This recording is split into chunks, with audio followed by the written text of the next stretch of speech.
որ մինչև 5 րոպե լինի իրապես, հիմա ես կմիացնեմ իմ ժամանակացույցը, որ ես էլ հետևեմ։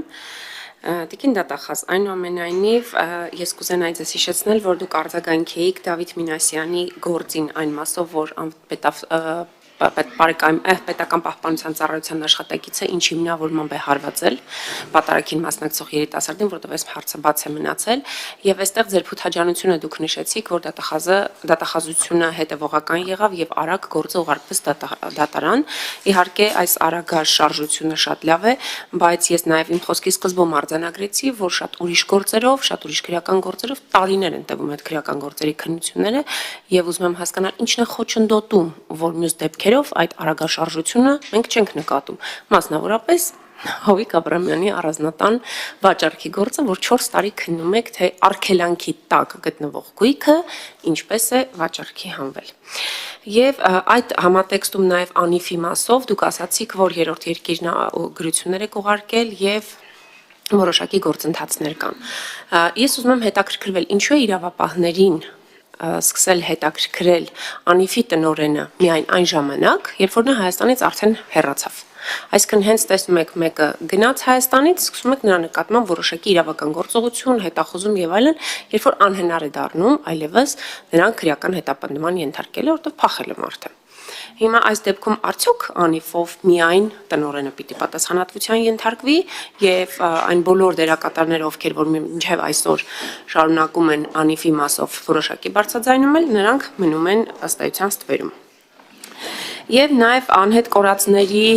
ծնողների բողոքի մասով եմ ձեզ ուզում հասցեագրել նրանց բողոքը։ Տիկին դատախազ, նրանք նաև կարծեմ գրավոր են ձեզ դիմել, որ 44 հրապատերազմի քննության այդ հանձնաժողովի զեկույցի գաղտնազերծումը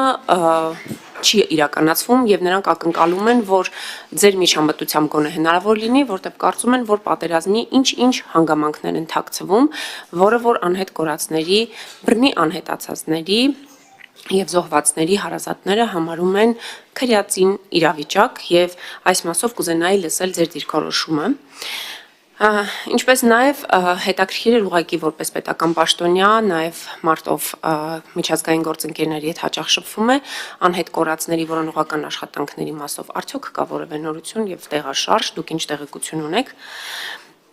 Եվ ուզում եմ նաև հիշեցնել նախորդ անգամ, երբ որ դուք ազգային ժողովում էիք, ազգային ժողովում տեղի ունեցավ հրապարակային ես չեմ կարող բնորոշել քրեական